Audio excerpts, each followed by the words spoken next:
세상의 모든 축구 이야기 풋볼 살롱입니다. 오늘은 축구 토토 승무패 37회차에 들어온 잉글랜드 프리미어리그와 스페인 라리가 14경기 현미경 분석 및 최종픽 공유로 인사를 드립니다. 승무패 37회차에는 오랜만에 스페인 라리가 5경기가 들어왔습니다. 따라서 풋볼살롱은 스페인 라리가 팀들의 정보를 면밀하게 취합을 해왔습니다. 최근에 풋볼살롱은 풋볼살롱 멤버십 회원 여러분들에게 말씀을 드렸지만 왼쪽 팔과 어깨 쪽에 상당한 통증이 있어서 이 장시간 마이크를 잡고 있기가 어려움이 있습니다. 그렇기 때문에 오늘 승무패 현미경 분석은 최대한 살롱 코멘트 위주로 빠르게 읽고 넘어가는 점을 양해를 부탁드리겠습니다. 지금 보시는 적중픽 내용은 풋볼살롱이 풋볼살롱 멤버십 회원 여러분들에게 분석 코멘트와 더불어서 공유를 드렸던 6폴더짜리 적중픽 내역입니다. 브라질과 아르헨티나의 경기가 취소가 돼서 적중 특례 1.0배 처리가 됐기 때문에 최초 28.4배당보다는 배당이 줄어들었지만 그래도 6경기 다 폴더 조합이 적중이 됐다는 점에서 의미가 있는 것 같습니다. 풋볼살롱의 배팅 스타일을 아시는 분들은 잘 아시겠지만 굉장히 다폴더 고배당을 추구를 합니다. 그런데 최근에는 풋볼살롱이 매 회차마다 본전픽, 복구픽 개념으로 저배당 픽도 찍어서 소개를 해드리고 있습니다. 지금 보시는 이 본전픽 같은 경우에도 새 폴더로 조금은 저배당 안정적인 확신픽 위주로 공유를 드렸고 5.3배당이 적중이 됐습니다. 지금 보시는 새 폴더 조합픽 역시 3.6배당 조금은 저배당이긴 해도 이 본전픽 복구픽 개념으로 소개를 드렸고 많은 풋볼살롱 membership 회원 여러분들께서 탑승을 하셔서 적중의 기쁨을 누리셨습니다. 멤버십으로 합류를 하시면 프로토 관련 다양한 정보와 이 구매픽을 공유를 받으실 수 있습니다. 뿐만 아니라 지금 보시는 승무패 현미경 분석 자료를 유튜브 동영상이 올라가기 전에 먼저 받아보실 수 있습니다. 승무패 최종픽만 빠르게 확인하실 수 있는 최종픽 이미지까지 풋볼살롱 멤버십 회원 여러분들에게 제공을 해드리고 있기 때문에 관심이 있으신 분들은 지금 화면 위로 올라가는 링크를 클릭을 하셔서 풋볼살롱 멤버십과 관련한 다양한 혜택을 확인을 해보신 뒤에 멤버십으로 합류를 해주시면 되겠습니다. 첫 번째 경기는 크리스탈 팰리스와 토트넘의 경기인데 무패 투폴로 가보도록 하겠습니다. 풋볼살롱의 현미경 분석은 1부와 2부로 나눠서 진행을 해드립니다. 1부에서 1번부터 7번까지 다뤄드리고 2부에서 8번부터 14번 경기를 빠르게 다뤄드리고 있습니다.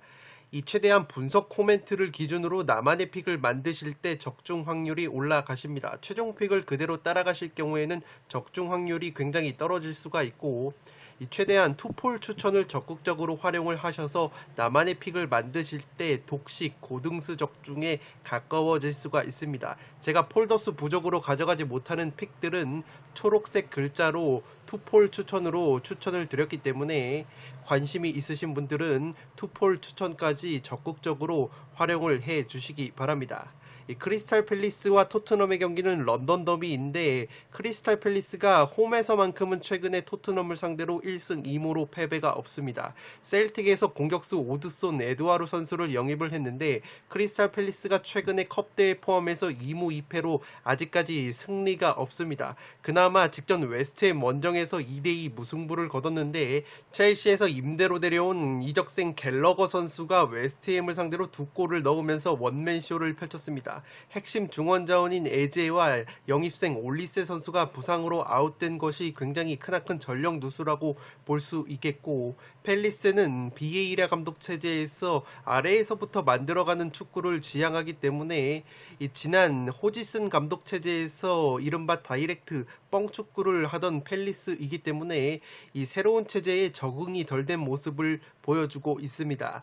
토트넘 같은 경우에는 최근에 리그에서 3연승 이 3경기를 모두 1대0 꾸역승을 거두면서 리그 선두로 뛰어 올랐습니다.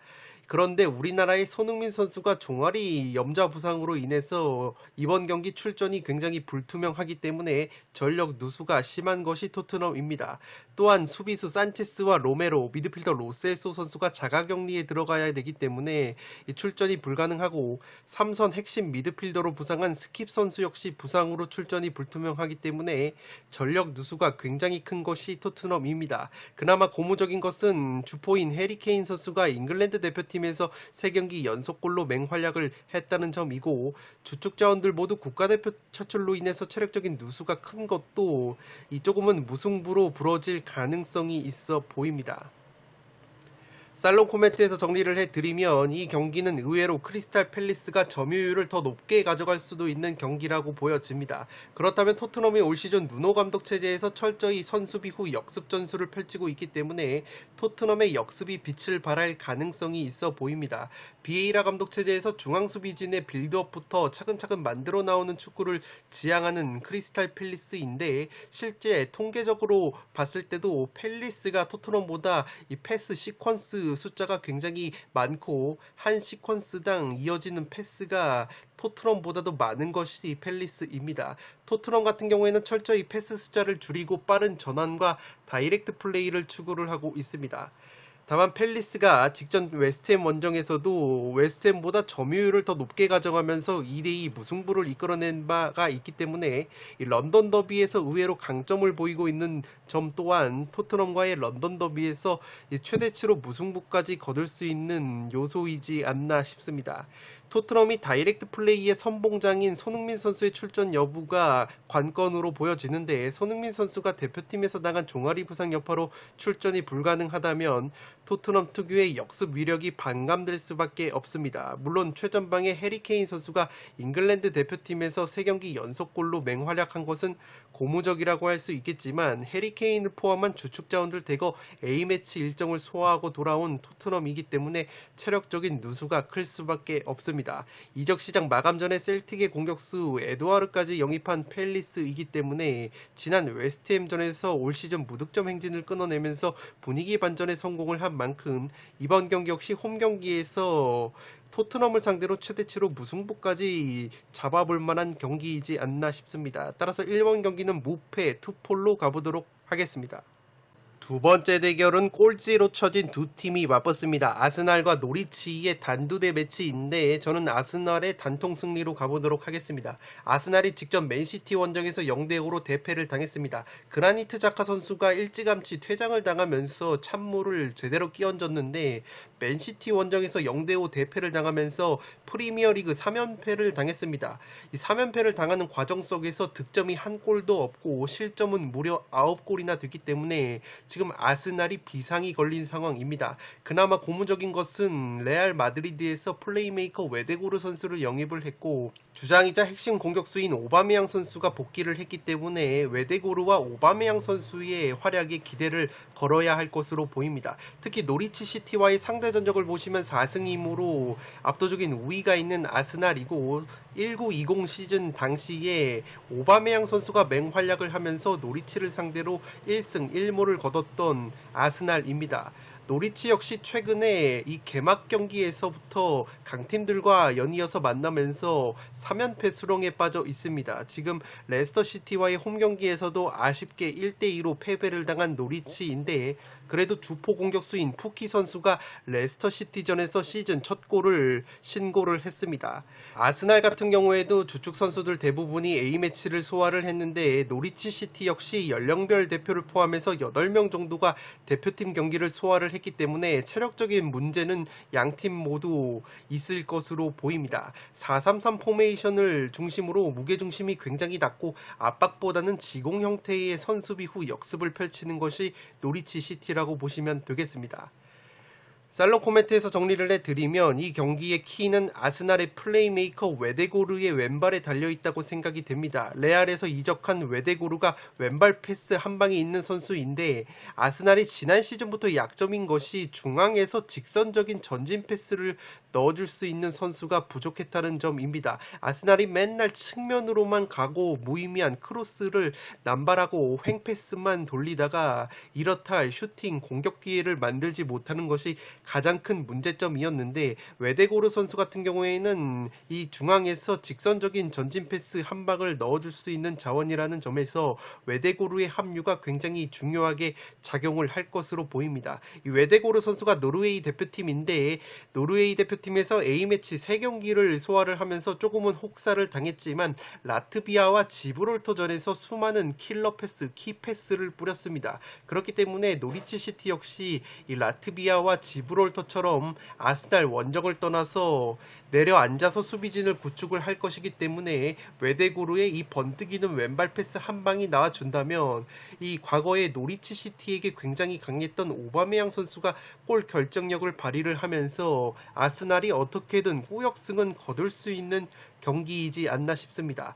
노리치가 측면 수비에 약점이 있는데 아스날이 그래도 왼쪽 측면에 티어니를 필두로 한 왼쪽 측면 공격의 강점이 있기 때문에 그러한 부분 역시 아스날이 측면에서 재미를 볼 가능성이 있어 보입니다. 오바메양 선수가 직전 맨시티전에서는 침묵을 했지만 어디까지나 그라니트 자카 선수가 일찌감치 퇴장을 당했던 여파가 분명히 있었고, 그 맨시티전 이전에 치렀던 리그컵 경기에서는 맹활약을 했던 오바메양 선수이기 때문에 웨데고르의 번뜩이는 패스를 받아서 노리치 시티 킬러 면모를 보여준다면 충분히 아스날이 홈에서 시즌 첫 승을 거둘 수 있는 경기이지 않나 싶습니다. 따라서 이번 경기는 아스날의 단통 승리로 가보도록 하겠습니다. 세 번째 경기는 브렌트포드와 브라이튼의 경기인데 승무 투폴로 가면서 브렌트포드의 사이드로 가보도록 하겠습니다. 브렌트포드가 올 시즌 패배가 없습니다. 1승 2무로 승격팀 치고는 굉장히 순항을 거두고 있는 브렌트포드의 첫 세 경기인데, 브라이튼 역시 지금 2승 1패로 나쁘지가 않습니다. 브렌트포드 같은 경우에는 압박 축구를 펼치긴 하는데 브라이튼과 비교를 했을 때는 확실히 다이렉트한 축구를 지향을 합니다. 반대로 브라이튼 같은 경우에도 압박을 가하긴 해도 이 패스와 점유 축구를 지향을 합니다. 철저히 지공 형태이기 때문에 브렌트포드보다도 훨씬 더 많은 패스 숫자를 자랑을 하고 있습니다. 이 브렌트포드 같은 경우에는 딱히 주전급 자원들의 부상 이탈자는 없는데, 브라이튼 같은 경우에는 왼쪽 윙백 솔리마치 선수가 부상으로 출전이 불투명합니다. 그렇지만 헤타페 출신의 왼쪽 측면 자원이자 풀백인 쿠쿠레아 선수가 합류를 했기 때문에 솔리마치 선수의 공백을 어느 정도 메워줄 수 있지 않을까 싶습니다. 살롱 코멘트에서 정리를 해드리면 이 경기는 승격팀 브렌트포드의 색깔이 브라이튼을 상대함에 있어 효율성을 발휘할 수도 있는 경기라고 생각이 됩니다. 먼저 브라이튼이 올 시즌 맨시티 다음으로 프리미어리그에서 패스와 점유율이 높은 팀인데 철저히 공격 상황에서는 패스를 통한 템포가 느린 지공을 지향을 합니다. 수비 상황에서는 적극적인 압박을 가하는 브라이튼이지만 직전 에버튼전에서 0대2로 패배를 당할 때 에버튼의 효율적인 역습과 다이렉트 플레이에 고전을 했습니다. 브렌트포드 역시 압박을 가하는 팀이긴 해도 브라이튼과 비교를 했을 때는 공격 상황에서 효율적인 단 몇 차례의 패스와 빠른 다이렉트 플레이를 추구를 하기 때문에 이러한 면에서는 에버튼과 상당히 비슷한 부분이 있습니다. 브렌트포드의 또 다른 강점이 롱스로인과 코너킥 등을 활용을 한 세트피스의 정교함인데, 브라이튼의 3백 수비가 웹스터, 덩크, 더피 같은 이 떡대가 좋은 수비수들인데 이 선수들이 이상하게 세트피스 수비 상황에서 공중볼 처리 과정에서 미숙함을 드러낼 때가 있기 때문에 이 브렌트포드의 강점인 세트피스가 빛을 발할 가능성이 있어 보입니다. 지난 시즌 브라이튼이 세트피스 상황에서 무려 10골이나 실점을 했기 때문에 브렌트포드의 변칙적인 세트피스 한 방이 의외로 위력을 발휘할 수도 있지 않을까 싶습니다. 홈팬들의 열렬한 응원 속에서 아스날을 꺾었던 기세가 있는 브렌트포드의 홈 경기이기 때문에 충분히 선전을 기대할 수 있는 경기라고 보여지고, 브라이튼이 항상 경기는 잘하는데 최전방 골 결정력 부족이 드러나면서 졌지만 잘 싸웠다를 잘하는 팀이기 때문에 이번 경기 역시 좋은 경기력이 나온다면 최대치는 무승부가 나오지 않을까 싶습니다. 따라서 3번 경기는 승무 투폴로 가보도록 하겠습니다. 4번 경기는 레스터 시티와 맨시티의 경기인데 승패 투폴로 가면서 이변을 노려보도록 하겠습니다. 이 레스터 시티 같은 경우가 직전 노리치 원정에서 조금은 진담승을 거뒀지만 최근에 모든 대회 통틀어서 3승 1패로 나쁘지 않은 흐름입니다. 에반스와 베스터고르 두 중앙 수비수가 부상해서 복귀가 임박을 했기 때문에 레스터 수비진의 안정감이 조금은 상승이 될 가능성이 있어 보이고, 최근 맨시티와의 상대 전적을 보시면 2승 4패로 열세이긴 해도 지난 시즌에 1승 1패로 나쁘지 않은 흐름이 있었습니다. 레스터 시티에는 이 토트넘에 손흥민이 있다면 레스터 시티에는 맨시티 킬러 제이미 바디 선수가 있는데, 이 제이미 바디 선수가 지난 시즌 맨시티 원정에서 해트트릭을 기록을 하는 등 손흥민 선수보다도 펩 과르디올라 감독이 이끄는 맨시티를 상대로 많은 골을 넣은 것이 바로 제이미 바디 선수입니다. 레스터 시티 같은 경우에는 5일 뒤에 나폴리와 유로파리그 홈 경기를 치르는 일정이고, 맨시티 같은 경우에는 이번 A매치 기간에 차출 거부로 인한 징계자들이 많습니다. 골키퍼 에데르송 선수와 가브리엘 제주스 선수가 구단 차원에서 이 브라질 대표팀 차출을 거부를 했기 때문에 브라질 축구협회가 피파 쪽에 말을 해서 이 징계를 때려가지고 지금 브라질 출신 선수들 대부분이 EPL에서 활약하는 선수들이 이번 라운드에 결장을 할 가능성이 상당히 높아졌습니다. 핵심 플레이메이커 케빈 데브라이너 선수와 필 포든 선수 역시 출전이 불투명하지만 두 선수 모두 훈련 영상에는 모습을 비췄기 때문에 출전 가능성이 조금은 있지 않을까 싶습니다. 이 에데르송 골키퍼가 나오지 못하는 상황 속에서 넘버 2 골키퍼인 스테판 선수 역시 코로나19 양성으로 인해서 나설 수가 없기 때문에 지금 넘버 3 골키퍼인 카슨 선수가 레스터 시티를 상대로 골문을 지킬 것으로 보이기 때문에 맨시티의 골문이 상당히 헐거워진다는 약점이 있습니다. 페란 토레스 선수가 스페인 대표팀에 가서 2경기 연속골을 넣은 것은 맨시티의 최전방 공격 쪽에 있어서 고무적이라고 할 수 있겠습니다. 맨시티 역시 4일 뒤에 라이프치히와 챔피언스리그 홈 경기를 치르는 일정이기 때문에 어느 정도 체력 안배가 필요한 이번 매치라고 보시면 되겠습니다. 살롱 코멘트에서 정리를 해드리면 이 경기는 맨시티가 에데르송 골키퍼와 가브리엘 제주스 브라질 대표팀 차출 거부로 인한 징계의 결장이 크게 작용할 수 있는 경기라고 생각이 됩니다. 맨시티가 넘버 2 골키퍼도 코로나 양성으로 격리 중이라서 넘버 3 골키퍼가 나온다고 말씀을 드렸고, 핵심 플레이메이커 케빈 데브라이너 선수는 출전 여부가 반반인 것 같습니다. 이 훈련 영상에는 훈련을 소화하는 모습이 보였기 때문에 데브라이너 선수가 나온다면 그래도 맨시티 쪽의 승리 가능성이 조금은 높아진다고 보시면 되겠고, 주축 자원들 대부분이 국가대표 경기를 소화하고 온 맨시티이기 때문에 체력적인 부분 역시 레스터보다 열세라고 보시면 되겠습니다. 반면에 레스터 같은 경우에는 제이미 바디나 메디슨, 하비 반스 같은 핵심 공격 자원들이 A매치 기간에 휴식을 취했기 때문에 맨체스터 시티의 광활한 수비 뒷공간을 공략할 여지가 있어 보입니다. 맨시티 킬러 제이미 바디 선수가 있기 때문에 또다시 킬러 본능을 발휘를 해준다면 골문이 헐거워진 맨시티의 골문을 충분히 열 수 있지 않을까 싶습니다.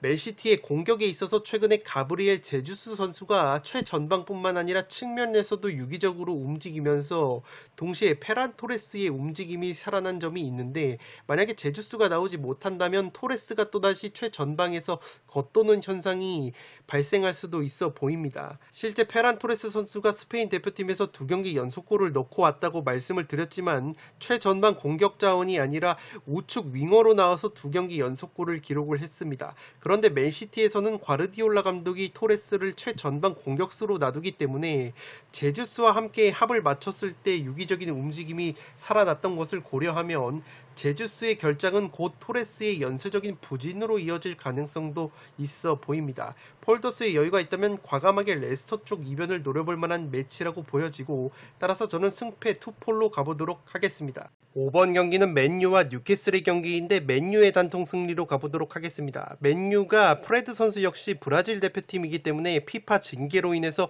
출전이 불가능할 것으로 보입니다. 맥토미니 선수 역시 부상으로 이탈 중이기 때문에 삼선 미드필더 쪽에 부상 및 징계 이탈이 많습니다. 이 뉴캐슬을 상대로 압도적인 상대 전적 최근에 5승 1패로 이 우위를 보이고 있는 맨유이기 때문에 호날두 선수까지 돌아온 마당에 이 홈구장인 올드 트래포드에서 굉장히 압도적인 경기를 할 수 있지 않을까 싶습니다. 측면 자원인 산초 선수가 부상으로 불투명하긴 해도 이 원체 산초 선수가 요즘에 컨디션이 좋지 못하기 때문에 그렇게까지 전력 누수는 아닐 것으로 보여집니다. 이 3일 뒤에 챔피언스리그 원정 영보이스를 상대를 하기 때문에 이 영보이스 일정까지 고려를 해야 하는 맨유라고 보시면 되겠습니다. 뉴캐슬 같은 경우에는 직전 사우스햄튼과의 홈 경기에서 2대2 무승부에 그쳤습니다. 다 잡은 승리를 놓쳤는데 극장 페널티킥 골을 허용을 했습니다. 뉴캐슬이 이 중앙 미드필더 셸비 선수와 측면 자원 프레이저 선수가 부상으로 이탈 중이고 최전방 공격 자원인 칼럼 윌슨까지 부상으로 출전이 불투명하기 때문에 지금 전력 누수가 맨유보다도 심한 것이 뉴캐슬입니다. 주전 2선 자원인 알미론 선수 역시 남미 쪽 파라과이 쪽 선수이기 때문에 대표팀 차출 거부로 인한 피파 징계로 인해서 출전이 불가능할 것으로 보입니다. 뉴캐슬의 스티브 브루스 감독이 맨체스터 유나이티드에서 선수 생활을 했었는데 이상하게 감독으로서 맨유를 상대를 했을 때는 승리가 단 한 차례밖에 없었습니다. 26경기에서 승리가 단 한 차례밖에 없었기 때문에 친정팀 맨유를 상대로 원정에서 승리를 거두기에는 굉장히 버거운 경기이지 않나 싶습니다. 뉴캐슬 같은 경우에는 넘버 1, 2 골키퍼인 두브라부카와 달로우가 모두 부상으로 빠져 있기 때문에 골문이 상당히 헐거워져 있다는 약점이 있습니다. 살롱 코멘트에서 정리를 해드리면 이 경기는 맨유가 주축 자원들의 A매치로 인한 체력 문제가 있지만 일찍 맨유로 복귀한 호날두를 필두로 선수단 퀄리티에서 맨유가 압도적인 우위를 보여주고 있기 때문에 이변을 보기엔 굉장히 힘든 경기이지 않나 싶습니다. 맨유 역시 지금 부상자가 조금 있는 상황이지만 뉴캐슬의 경우에는 더 많은 자원들이 부상으로 이탈을 해 있고 특히 공격 상황 속에서 막시망과 함께 돌격 앞으로 드리블을 치는 알미론 선수가 피파 징계로 인해서 결장을 하기 때문에 굉장히 뉴캐슬 특유의 역습이 죽을 가능성이 있어 보입니다. 최전방의 칼럼 윌슨 역시 근육 부상을 당해서 출전 여부가 불투명하기 때문에 이 중원에서 롱패스를 뿌려줄 수 있는 셸비의 부상 역시 크게 느껴질 것 같은 뉴캐슬이라고 보시면 되겠습니다. 뉴캐슬이 롱볼을 주로 활용을 하는데 이 롱볼이 통하지 않을 것 같은 이유가 맨유의 중앙 수비 조합이 맥과이어와 바란인데 이 맥과이어와 바란 선수가 프리미어리그 최고의 제공권을 자랑하는 두 중앙 수비수이기 때문에 지금 셸비마저 없는 상황 속에서 양질의 롱패스도 요원한 상황인데 롱패스를 때린다고 할지라도 맥과이어와 바란의 뚝배기를 넘어서기에는 굉장히 버거운 경기이지 않나 싶습니다. 맨유가 3일 뒤에 챔피언스리그 원정 일정이 있지만 호날두 선수의 복귀전에다가 올드 트래포드 홈 경기라는 점 그리고 스티브 브루스 감독이 감독으로서 맨유를 상대로 승리가 단 한 차례밖에 없었다는 점 등을 종합해서 고려를 해봤을 때 이 경기는 맨유의 압도적인 승리가 예상이 됩니다. 따라서 5번 경기는 맨유의 승리로 가보도록 하겠습니다. 6번 경기는 사우스햄튼과 웨스트햄의 경기인데 사우스햄튼의 단통 패배로 가보도록 하겠습니다. 사우스햄튼이 최근에 홈에서는 그래도 맨유와 비기면서 승점 1점을 따냈는데 직전 뉴캐슬 원정에서도 2대2 극장 무승부를 거둘 정도로 경기력이 굉장히 들쑥날쑥합니다. 이 웨스트햄만 만나면 작아졌던 사우스햄튼이고 최근 1무 5패 열세에 처해 있는 상대 전적이라고 보시면 되겠습니다. 웨스트햄 같은 경우에는 최근에 2승 1무로 굉장히 좋은 흐름을 보여주고 있고 크리스탈 팰리스와의 홈 경기에서 2대2 무승부를 거둔 것은 아쉽다고 할 수 있겠지만 이 무패 행진을 달리면서 특히 2선 공격 자원들의 컨디션이 굉장히 좋습니다. 포르날스 선수는 스페인 대표팀에 승선을 해서 A매치 기간에 1골 1도움을 올려줬고 웨스트햄이 약점으로 꼽혔던 포지션이 바로 중앙수비 자원인데 첼시에서 중앙수비수 커트 주마 선수를 영입을 하면서 굉장히 알짜배기 영입이 됐습니다. 5일 뒤에 유로파리그 디나모 자그레브 원정을 떠나지만 5일이라는 시간이 있기 때문에 충분히 베스트 전력을 가동할 수 있는 웨스트햄이라고 보시면 되겠습니다. 살롱 코멘트에서 정리를 해드리면 이 경기는 웨스트햄이 또다시 사우스햄튼의 천정 면모를 발휘할 수 있지 않을까 생각이 됩니다. 먼저 양팀 모두 무게중심이 높은 팀인데 압박을 보다 조직적으로 가하는 팀은 사우스햄튼이라고 보시면 되겠습니다. 웨스트햄이 수비 뒷공간을 노리는 역습 한방이 좋기 때문에 이 사우스햄튼이 홈에서 무리해서 라인을 끌어올리면서 압박을 가하다가는 그 압박이 풀리면서 수비 뒷공간을 노출을 하는 위험 요소가 있는 경기라고 보시면 되겠습니다.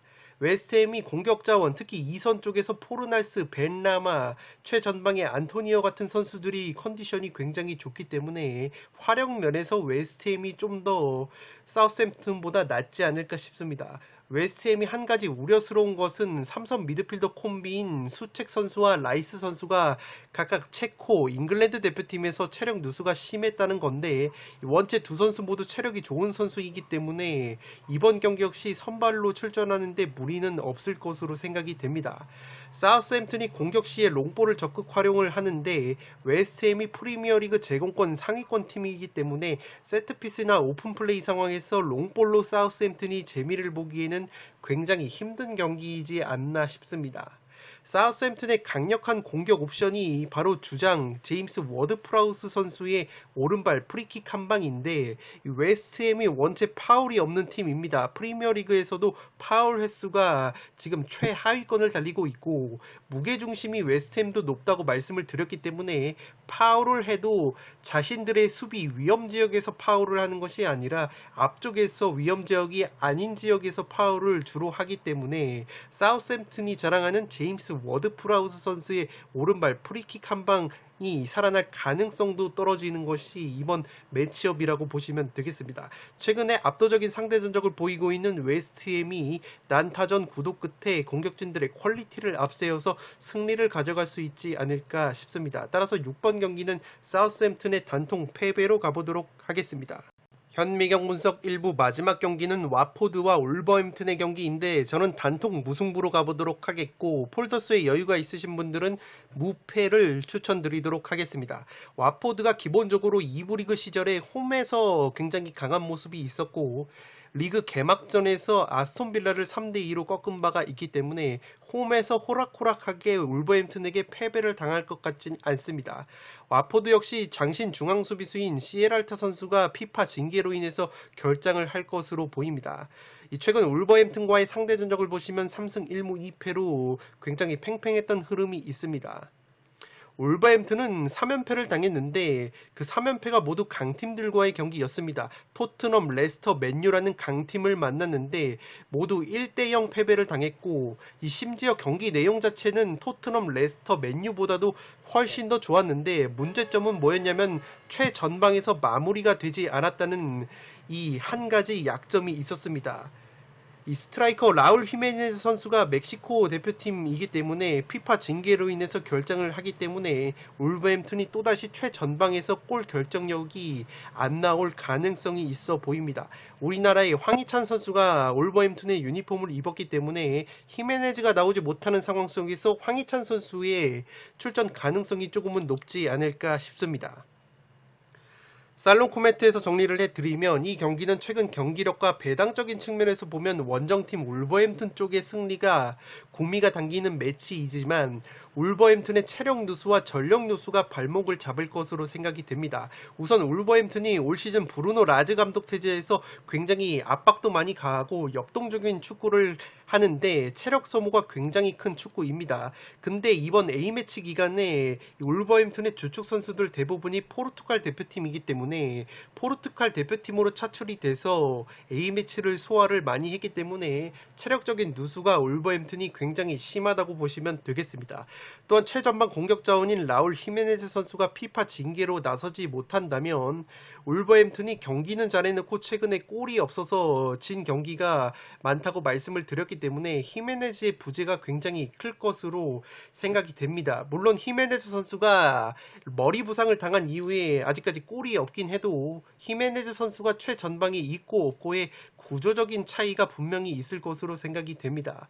이에 비해서 와포드는 토트넘 출신의 시소코, 터키 출신의 오잔 투판 같은 중앙 미드필더를 보강을 했기 때문에 중원에서 와포드가 힘에서 밀릴 것 같지 않은 이번 울버햄튼전입니다.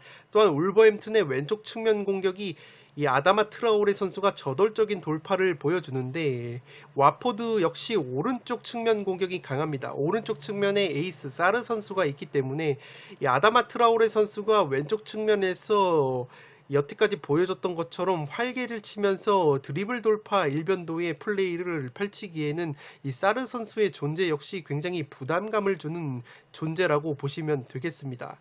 두 팀 모두 정교한 패스 플레이보다는 빠른 다이렉트 플레이를 선호를 하기 때문에 공격의 정교함이 떨어지면서 승점 1점을 나눠 갖는 무승부 그림을 그려보도록 하겠습니다. 다만 폴더스의 여유가 있다면 최근 강팀과의 3연전에서 좋은 경기력을 보여줬던 울버햄튼이 부상에서 돌아온 포덴세 같은 선수들을 앞세워서 리그 첫 골을 기록을 하면서 원정에서 꾸역 승리도 거둘 수 있는 경기라고 보여지기 때문에 폴더스의 여유가 있으신 분들은 울버햄튼의 승리까지 가져가실 것을 추천드리도록 하겠습니다. 네, 이것으로 승무패 37회차 현미경 분석 1부를 모두 마치도록 하겠습니다. 저는 연이어서 2부를 촬영을 해서 구독자 여러분들의 흐름이 끊기지 않도록 업로드를 해드리도록 하겠습니다. 영상이 도움이 되신 분들은 좋아요와 구독 버튼을 눌러주시면 풋볼살롱 채널에 크나큰 힘이 됩니다. 구독 버튼 옆에 종 모양의 알림 설정을 해주시면 그 누구보다 빠르게 양질의 축구 승무패 프로토 관련 분석 컨텐츠를 만나보실 수 있습니다. 지금까지 풋볼 살롱이었습니다. 감사합니다.